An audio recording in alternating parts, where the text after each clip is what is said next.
morning to you. Welcome back into the Voice of Reason, hour number 2 with the Voice of Reason right here on the Big Talker, 1480 on the AM side, 102.5 on the FM side, KQAM. Great to have you along. Great to be with you as we're kicking it on a Friday morning. 7 minutes past the hour here, 25 degrees here in Wichita, Kansas. 721-8255-721-TALK. If you want to join into the program here, it is a Friday. It's 7 o'clock, and as you know, that means free-for-all. The Free-for-all Friday. And Robin Lace in studio. Robin, how are you today? I'm fantastic. How are you? It is a wonderful day in paradise. It is. And it's tacos. It is. No, tacos for now, breakfast, as you man. come in here today, I am smelling aromas all over the place. I know. Don't you love it? And oh my gosh. I know. Yeah. This is insane. I know. Well, Super Bowl Sunday. Super Bowl Sunday. And, everybody gets all like into their party mode. And I'm like, we got to have some pretty cool food, right? Absolutely. So, of course, me, I'm going to Wichita food truck people because they're like the bomb diggity bomb bombs, right? Exactly. So we have 2 of them here today. I love it. Okay. And so I want to start with, oh my God, Dustin, you have, is it Gaga's Grub, right? Absolutely. Oh. Gaga's Grub. I'm going to savor. Holy cow. Now you just brought in some food here. Yes. And I'm looking over your menu. This is the tacos. Yes. This is, oh my gosh. I got to say, first off, tacos are my favorite food in the whole world. Me too. Favorite thing in the whole world. I could eat those day in, day out, breakfast, lunch, and we're going to have them for breakfast. Yes, we are. We are. Talk to us about, how long have you had your truck here? I've had the taco truck here in Wichita almost a year. It's been operating for 2 years. It was in Oklahoma prior to that. Okay. Doing the tacos, doing private dinners, catering up to 500-600 people, and just wanting to feed Wichita. Wanting to feed Wichita. You've done 500-600 people at a time before. Yes, absolutely. Wow. And he's famous for his sauces. Did you know that? I'm yes. famous? He is famous. Famous for yes, the you sauces. are. Yeah. You're famous for your sauces. When I was telling people that you were going to be here this morning, they were like, "Oh, that's the man with the sauces." And I'm like, "Well, tell me, do." So what's going on with these sauces? Everybody in town is talking about them. I just I like flavor. I like I flavor. agree, So yeah. we're putting some spunk on that. I'm kind of going a different route with my menu and here shortly we're going to be adding 4 more sauces. Wow. Adding to the 8 that we already have, and look forward to pushing that. Roasted poblano. Roasted poblano. Yeah, here's the list here You read from 'em, mild yeah. to hot. Here we got roasted poblano, which is a green mild sauce. That sounds really good. A blackened garlic tomato, a chipotle ranch. Wow. That is probably going to be my favorite one right there. A cayenne carrot, a roasted red pepper jalapeno hummus. Whoa. I've never even heard that before, and that sounds amazing. Okay. Mm-hmm. That one's a little bit spicy. A Serrano. How do you pronounce that? Verde creme? Creme. Mm-hmm. All right. A Serrano Verde creme, an ancho chili cranberry, a purple chili, a mango chili, a honey onion sriracha. Are you getting hungry yet, listeners? Yes, I know you are. A pineapple ginger, which is a sweet and spicy. These are unique. These are very unique, and they sound so good. I know. Hello. I'm wanting to stick my finger in each one of them. Is that okay? It's right in front of me here. It's right in front of me. Try this now. Let me do it. Now, you do catering as well? Yes. If you want to get hold of it? Okay. Yeah. So, from basically, now, are you going to be set up today, tomorrow? Today, I will actually be at Aeroplanes.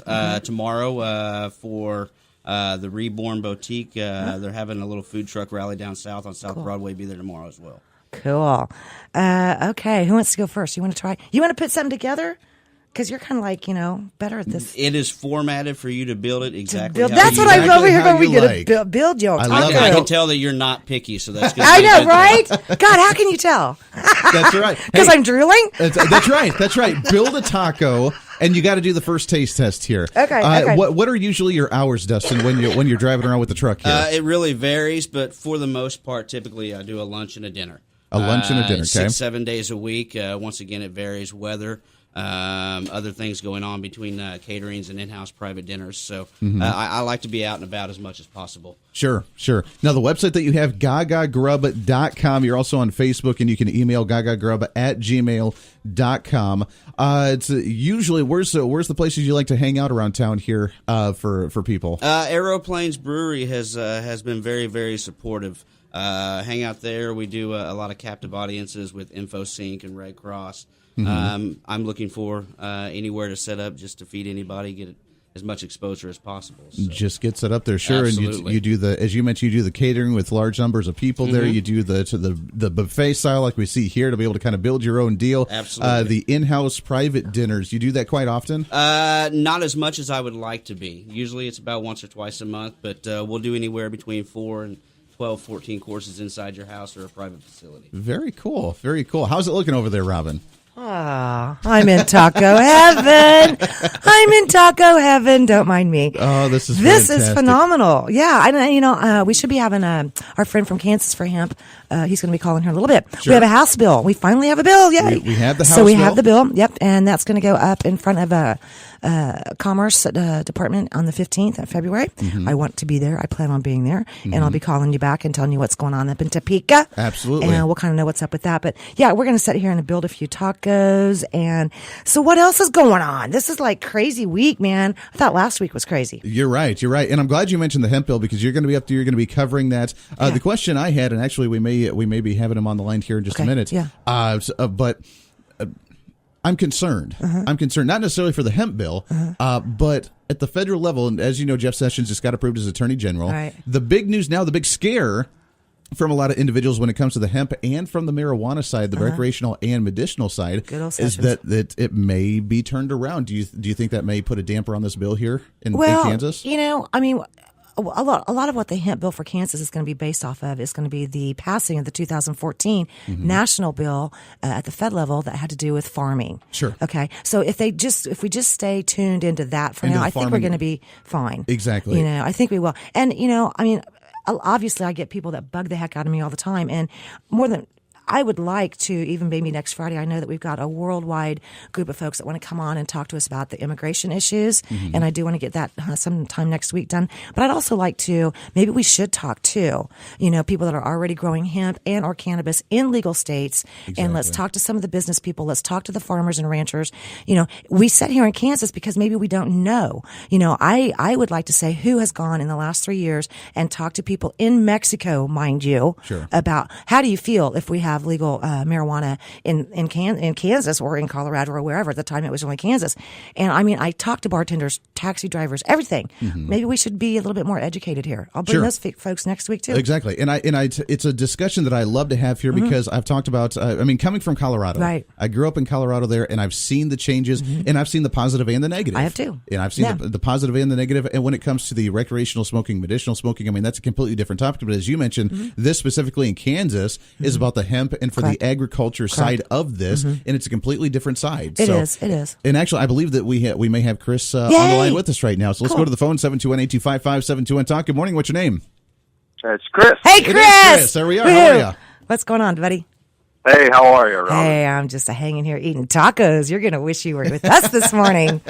Man, tacos for breakfast, huh? Yeah, it's paradise, You can't man. get any better. This is paradise. Now, if you guys could just pass the hemp bill, I'd be really happy, okay? All right, well, we're working on it. Well, I'm going to be there with you. So tell me, what's the latest? We actually have the bill. We got the bill. It's going to be heard by the House Committee on Commerce, Labor, and Economic Development. It's going to be heard February 15th at 1:30 p.m. Okay. We're trying to get people excited and get people out there. We'd like to get some written testimony, some spoken testimony, as many people as we can get in Topeka on the 15th is going to help this out a lot. Do we have some folks coming from Tennessee or anywhere that already is legal? Not that I've been reaching out to people. I haven't got any definite from anybody coming from any of the other states. I'm still working with that. There's an organization called Growing Warriors. Yeah, how'd that go? I haven't got in with them quite yet. Really? I've been talking to them via email, but haven't got anything as far as getting them out here. Right. And they're going to be a big one because those guys are pretty cool. it's a veterans organization. Exactly. So. And you know me, I love our veterans. Okay, so how do you think things are going to go down on the 15th? What have you been hearing? I haven't been hearing anything but great acceptance of this. Every farmer I've talked to is said, once they get past the marijuana side of it, I was talking to a guy the other day and I said, hey, what do you think about agricultural hemp? And the opportunity for Kansas to maybe grow some hemp, and he said, well, I don't use the stuff. I don't really mind if other people use it. I think Kansas ought to make it legal. Right. I'm like, well, that's great, but I'm talking about hemp here. I'm glad you're open-minded to it, but I'm talking about strictly hemp here. Strictly hemp, exactly. Chris, let me ask you this: within the bill, what does some of the bill entail here? I mean, when it comes to the agriculture growing of it, is there a cap of an amount that you're allowed to grow, or can you just start planting it in like a big old 600-acre field? I mean, what's the limitations on this? Our bill does not have any limitations. Okay. Some states did put limitations on them, and I think those limitations are bad, especially when you start talking about good quantities to get some research done within our state as far as what kind of market we're going to build here in Kansas. Are we actually going to build manufacturing facilities and start making hemp concrete? I hope we do. Start making hemp concrete? insulation. Yeah. Mm-hmm. Hempcrete. I've never even heard of that. Check out my There's like 20,000 different things that you can use hemp for. Oh, and yeah. You can build your house from hemp, and it's actually fire resistant, and it's a better insulator. Right. So it's stronger than concrete. Yep. It's incredible, and the markets that this could bring. Think of that. We got a facility here that's now manufacturing building materials out of hemp. We got another one that's manufacturing textiles. We got another one that's that's manufacturing it into feed. We have ones that are refining it into oil. Think of all those jobs that's going to create there. It's insane. My friends that are doing Hempcrete up in Oregon, I mean, I can't remember what house they're on now. I mean, the possibilities are absolutely amazing. I know we've got so much more we want to get to, but I know we kind of got a hard break coming up, and we're all going to snarf a taco. Okay? Because I just snarfed a bite, man, and I'm telling you, it's like, oh. Do people do that to you all the time? I'm sorry. With your tacos? Sometimes they stalk me, and it's okay. Really? I was going to say, if I see you driving down the road, I'm going to be running after you. Hey, these are awesome. Do we have a hard break coming up? Oh, we got a break here. We got to take here. Okay. But Chris, I appreciate it. I want to talk to you more about this hemp bill later because I do too. It's really interesting to see. It may be an entirely new dynamic here for the state of Kansas. It is. Well, anybody's welcome to call me, email me, Kansans for hemp, the number 4 at gmail.com. Okay. Find us on Facebook. I'm doing the Twitter thing right now. How'd you love it? And if anybody has any questions, wants to know anything, it's House Bill 2182, February the 15th at 1:30 in Topeka. That's what we want to get. We want to get this bill beyond this committee and moving on down the line. So we got a big fight ahead of us, and we need as many people educated. I want people informed on this because once you're informed on it, it's impossible to be against it. I agree. Totally agree. 100%. Okay. Chris, appreciate the call, my friend. We'll talk to you again here later on.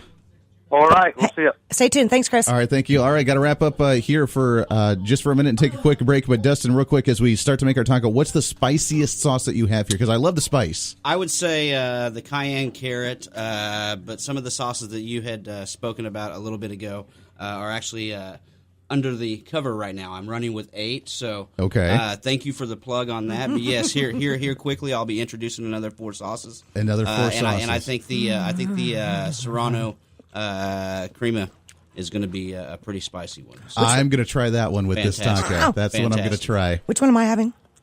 I believe that's the ancho chili cranberry. That's my favorite. Oh my God! Again, that's I love it. Gaga's Grubs, GagaGrub.com, Gaga Grub on Facebook, and Gaga'sGrub at gmail.com. If you want to send them an email here, we're gonna make a taco real quick. 20 minutes past the hour. Your thoughts and calls as well when we come back. This is the Voice of Reason on KQAM.